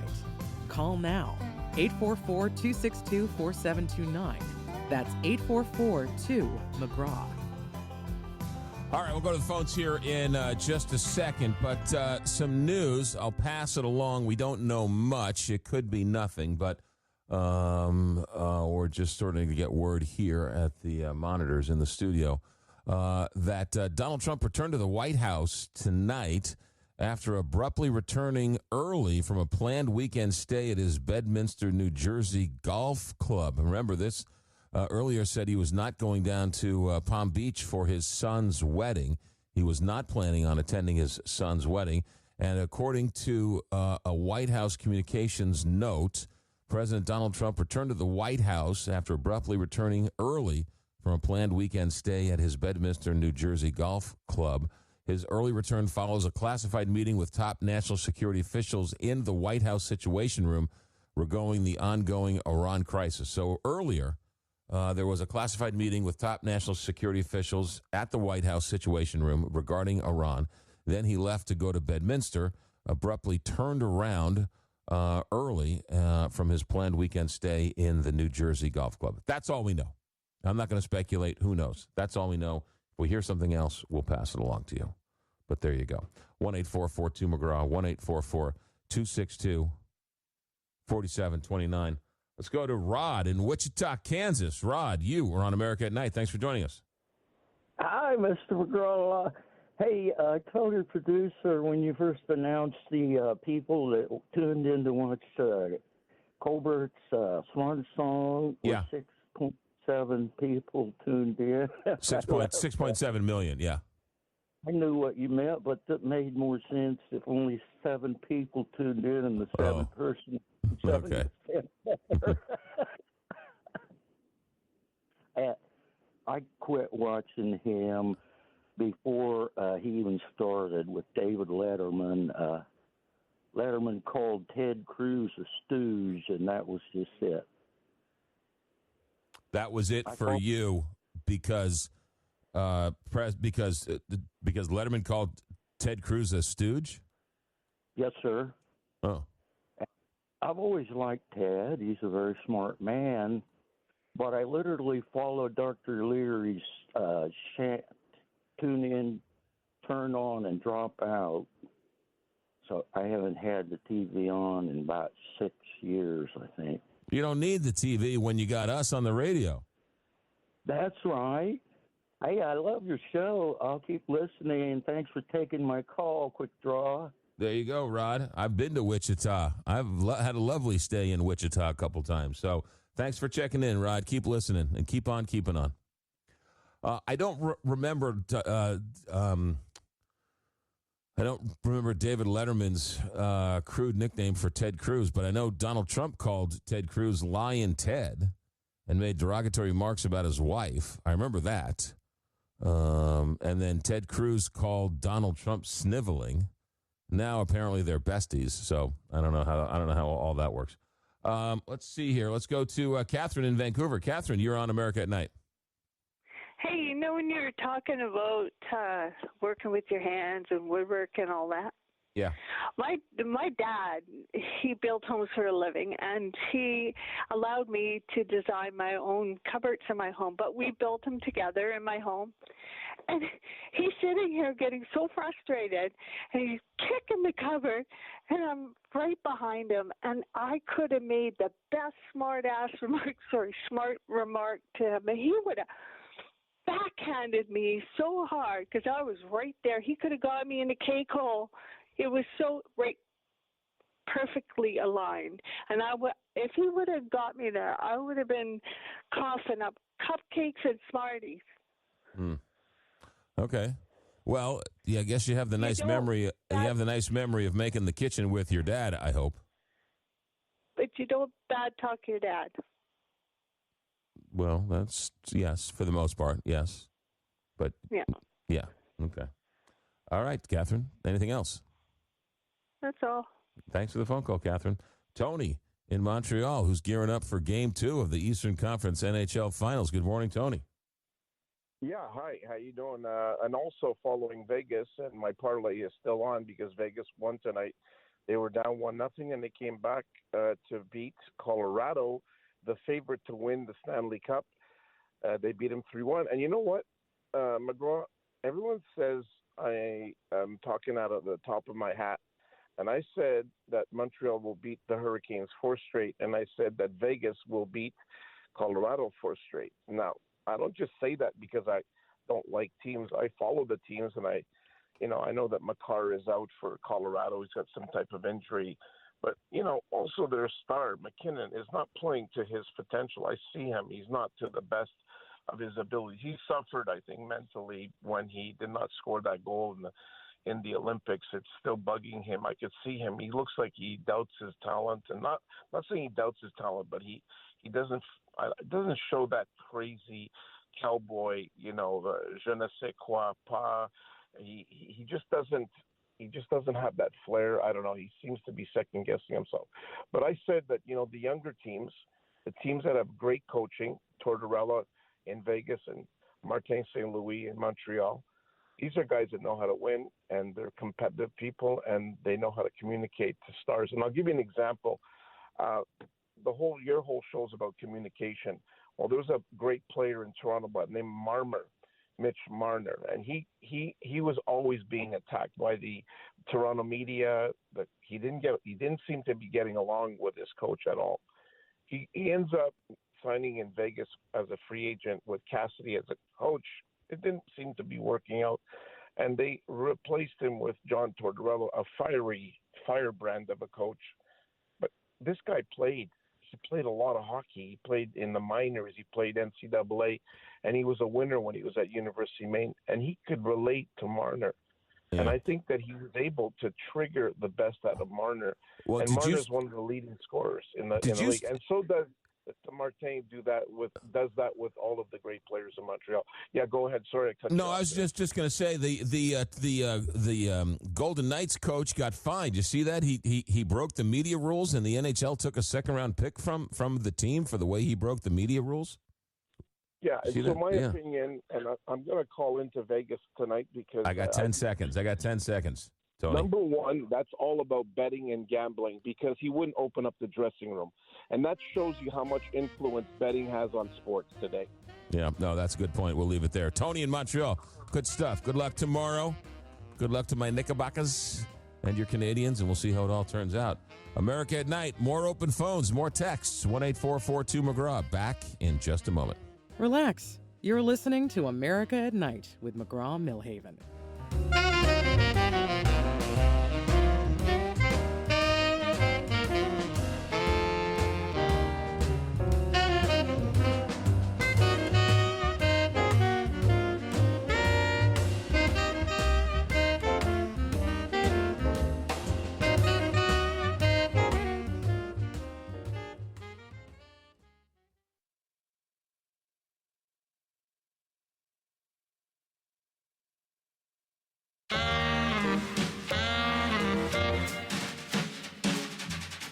Westwood One presents America at Night. Here's your host, McGraw Milhaven. 1-844-2-McGraw, 1-844-262-4729 is open phones. Let's go to Adam in Lansing, Michigan. Adam, welcome to America at Night. Hey-o. I was just out late at night here, about to pick up a handle of vodka to slowly drink myself to death, and I caught about the last 20 minutes of your show here, and I got to say, man, I've never listened to you before. I just have to make an observation about your audience. They're profoundly stupid. I think I could hear the gun clacking on your teeth when that lady was telling you about her cabinets and her dad. So I just want to say, keep on keeping on, and you're doing a great job, and I love you, and I've learned a lot today. So thank you.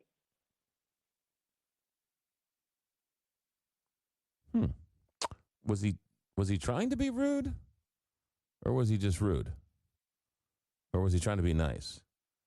It was a very confusing phone call. But then again, it is late night radio at its best. Let's try Thomas in Ottumwa, Iowa. Thomas, welcome to America at Night. Hey there, McGraw.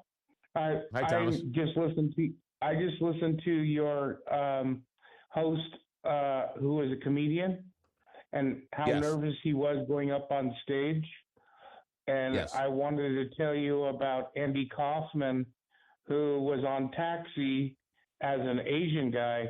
And when he went up on stage, he told some really stupid jokes, and the audience was booing him, and he started crying. And some bongos started going off in the background when Andy Kaufman was talking, and it was like boom, boom, boom, boom, boom, boom, and it turned into a song, and the audience died laughing. Andy Kaufman was a genius, and I just wanted to bring it to your show. Did you ever see that movie Man on the Moon with Jim Carrey? No, I never did. Oh my goodness. You are an Andy Kaufman fan, and you've never seen the Jim Carrey as Andy Kaufman in the movie Man on the Moon? Came out a while ago. I don't know, time flies. Maybe it's 20 years ago. I raised 3 kids on my own, so I didn't have much time. I got to see every Disney movie, but I didn't get to see that. I can certainly understand. You've seen every Disney movie 8,000 times. No, certainly understandable. Well, if you have a spare minute, do yourself a favor. Go back and watch. I will. It came out early 2000s, maybe. It was Jim Carrey as Andy Kaufman, Man on the Moon. And what's even more bizarre is that at the time they filmed it, Jim Carrey stayed in character as Andy Kaufman off camera. So every time he was on the set, he was Andy Kaufman. And he filmed it. He filmed all of the backstory and all of the filming of the film. And they wouldn't let him release it for like 15 years. And then they released the documentary of him portraying Andy Kaufman on the set of the movie Man on the Moon. And it is hilarious. That was one thing that Andy Kaufman, he was well known for, is he never broke from character in public or in private. And he was going to take on this big wrestle fighter or something like that. And he never broke from that character. And the wrestler that he was going to fight was getting really angry at him, and he never broke from the character. I can't remember the wrestler's name. Yeah, it was Lawler. It was Jeffrey Lawler, Jimmy Lawler, Joey Lawler, Johnny Lawler. That was the guy who he fought on Letterman. That was the guy he fought on Letterman. Anyway, it was so funny because they were out on the street, and this guy goes, "Okay, you break from character, and I won't kick your butt." And he goes, "What are you talking, man? What are you talking?" Andy Kaufman would not break from character. He was a great comedian. And you just had, on my radio station, you just had this comedian on who I think was nervous about going up in front of people, and so was Andy Kaufman. Yeah, good stuff. Thomas, go ahead. You have a wonderful show. The only thing that I would say that would make it perfect is if you stopped apologizing to the public, because they don't deserve it. You are a great man. You are Thomas, a great man. Yeah. No, keep going. Keep going. I don't want to stop you. Keep going. Oh no, I think that you are a great host. And if I were Westward One or whoever backs you, I would double your pay tomorrow. But that's how I feel. That's how I feel about you. Thomas, you're clearly a brilliant, genius man who knows what he's talking about. Is very well schooled in the art of radio. Thomas in Ottumwa, Iowa. Thanks for listening. I'm glad you're out there. Call back anytime. Thank you, sir. Thank you. Bye-bye. You got it. Yeah, that Man on the Moon. It's really interesting when you talk about movies like that. Man on the Moon, I don't think was nominated for anything. Maybe Jim Carrey was nominated, but I don't think it won a whole lot of Oscars. But that movie, Jim Carrey is at his finest. And Andy Kaufman, there should be like college courses taught about Andy Kaufman. Giamatti, Paul Giamatti plays Bob Zamuda, who was his best friend and cohort and friend in Cahoots. And they were just, the two of them, sort of just, the whole world was their joke. They didn't care if anybody else got the joke except those two. They were just making each other laugh. And then he had an alter ego. Andy Kaufman's alter ego was Tony. What was this? This sort of loudmouth, crass crooner. Tony. I forget the guy's name. But that Man on the Moon movie is so good. And that movie is. And then to watch the documentary, there's a great scene where Milos Forman, who directed the movie, in the documentary that came out, maybe might have been even 15 years later, the studio wouldn't let him release the documentary for a while. And it finally came out. It was on Netflix. You can find it if you just search Andy Kaufman, Jim Carrey documentary, I guess. And there's a scene where the director, Milos Forman, wants to talk to Jim Carrey. But Jim Carrey is in character as Andy Kaufman. And so the director is trying to have a conversation with Jim Carrey, but Jim Carrey won't break character as Andy Kaufman.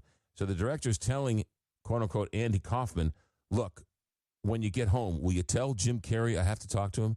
And Jim Carrey as Andy Kaufman is just riffing. And it is mind-bendingly funny because you know it's Jim Carrey, but Jim Carrey won't break character. And the director's like, I have to talk to Jim Carrey. Well, I don't know. Who's this Jim Carrey character? Why would talk to me? I'm Andy Kaufman. It is mind-bendingly funny. And also very heartbreaking because Andy Kaufman died way too young.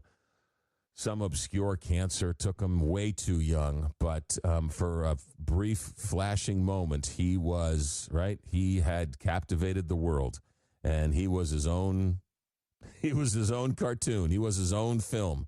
He was his own stand-up. Life was his stage.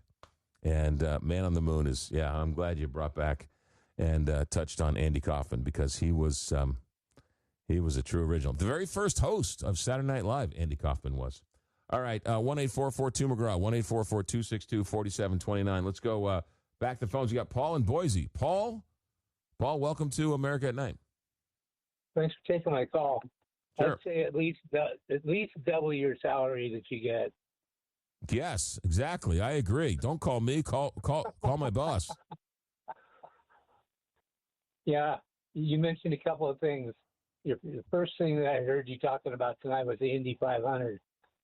And my first recollection of it when it was new to me, I think it was 1968. Mario Andretti won the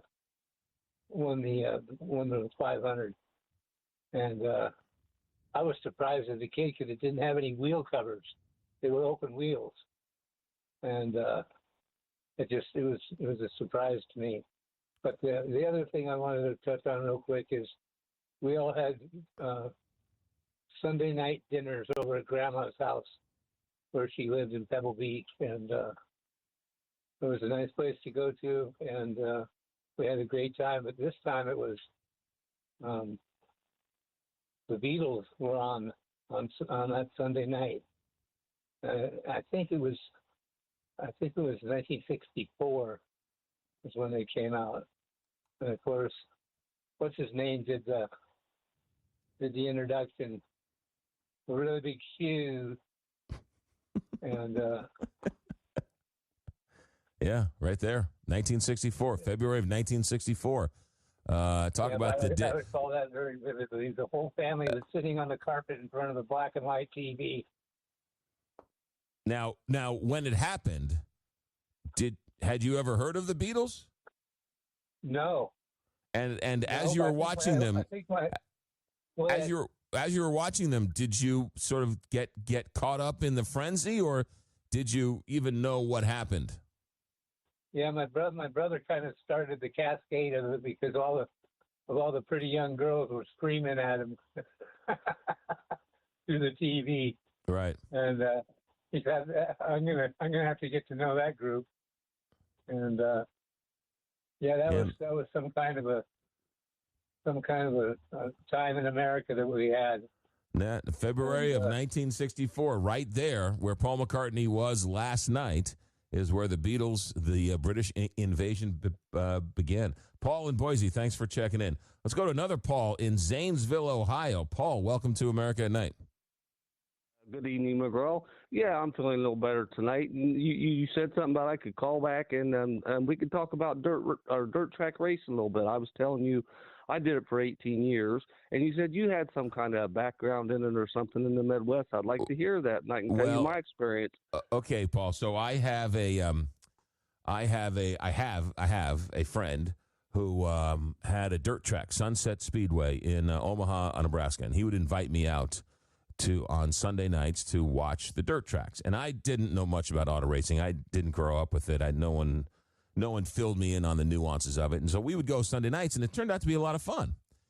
Mm-hmm. And one day he says, you have to come out Sunday, and they were having a demolition derby. Have you ever been in a demolition derby, Paul? Well, it depends on how rough your night was at the flat track, dirt track. So, well, you got to put that, yeah. A real demolition derby. If anybody ever has a chance to go to a demolition derby, it's more fun than if you take the 10 of your greatest days you've ever had and you compile them into one day. Going to a demolition derby is better than those best 10 days. It is beyond a good time. It is hilarious. It's fun and the whole deal. So anyway, a couple years later, he says he's having a celebrity auto race. And he asks me as a local talk show host if I want to go and be one of the celebrity racers. So I jump at the chance, okay? So I get in the fire suit, I get the helmet, I get strapped into the car. All right, I'm strapped in, I got the seatbelts on, I see the car. He shows me the dials. This is first gear, this is second gear, this is the pedal, right? This is the steering wheel. We're going to go around 5 times the lap and the whole deal. So the race starts, and it's so fast and so loud, and the crowd, and you're in this car, and the lights, and the dirt track, and it's so loud in the car, right? I mean, it's just, you think it's loud, but it's even louder than that. And you got the helmet on, and you're in this, it's hot, humid night in Omaha, and I'm racing, and I'm going, at least 100 miles an hour around the track, and I'm ready, right? And so when I'm finished, I climb out of the car, I take off my helmet, and my buddies are standing there, and I'm like, man, how fast was I going? And they're looking at me, and they can barely stand up. They're laughing so hard. And they said, you were going 35 miles an hour. I thought I was going 125 miles an hour. They said I was going so slow that they could run past me while in the audience on the sidelines. That's how slow I was going. Man, that's there's my brush with dirt track racing. Oh, that's cool. Hey, I'll tell you what, though, people like Kyle Busch and so forth, they make it look easy. Once I got pretty decent at it, I guess I probably made it look kind of easy. But that's the guys that are good, They've done it so long that they're good at it. And he was an example of, somebody that just excelled at their sport like you do on the radio. And I appreciate you taking the time. I'd like to tell all those veterans out there, thank you for your service, man. I really appreciate it. And Paul, I love your show. Paul, you're a good man. Stay safe. Have a good weekend. We'll talk to you next week. Thanks, man. Thank you. You got it. No, it's the good ones who make it look easy, right? The good ones make it look easy. And if it looks easy, that's the art form, right? Like you used to watch Paul McCartney sing a song on the Ed Sullivan Show. Looks easy. I could do that. Look, it's all he does is just play the guitar. Just play the guitar. No, the great ones make it look easy. All you're doing is just going around the track. Now, how hard can that be? They're just driving. I drove to work the other day. Really? Give me a break. How hard can it be? No. You just don't understand. The great ones make it look easy. Paul is exactly right. All right, we'll come back and wrap things up. America at Night, back in a moment.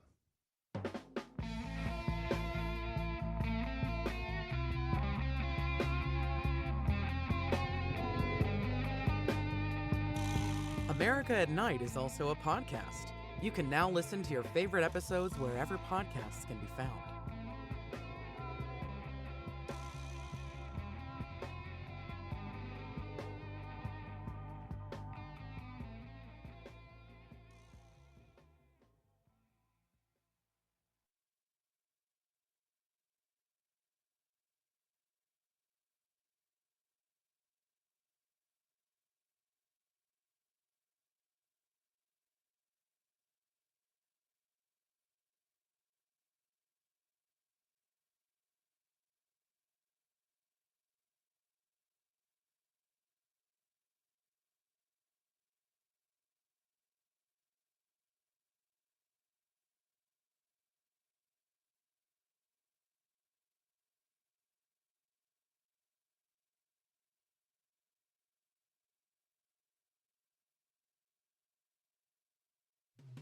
Want to know what's coming up on America at Night? Text RUNDOWN to 844-262-4729. 844-2-McGraw for your daily show preview, delivered straight to your phone. Hey, from the text line tonight, didn't get in a lot of texts. I apologize. Here's one. Why did they call the movie The Man on the Moon? Good question. So The Man on the Moon was the movie that Jim Carrey starred in as Andy Kaufman.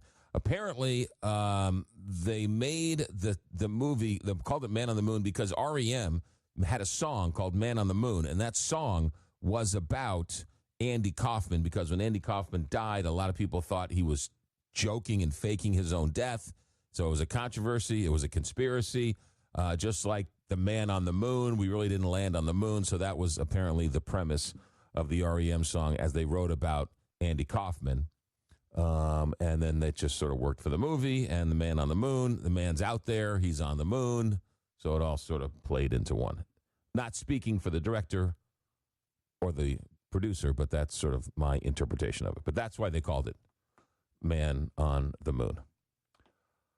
Came from a book called, I forget what the book was. I interviewed the author who has since passed away. Not too long ago, the author passed away. Name escapes me, but was a wonderful man and a great book, too. I think it was like In the Funhouse or something. Anyway, we're out of time. I'm done. And I'm babbling. All right, that's it for us. Have yourself a great Memorial Day weekend. We'll be back on Tuesday with a whole host of shows.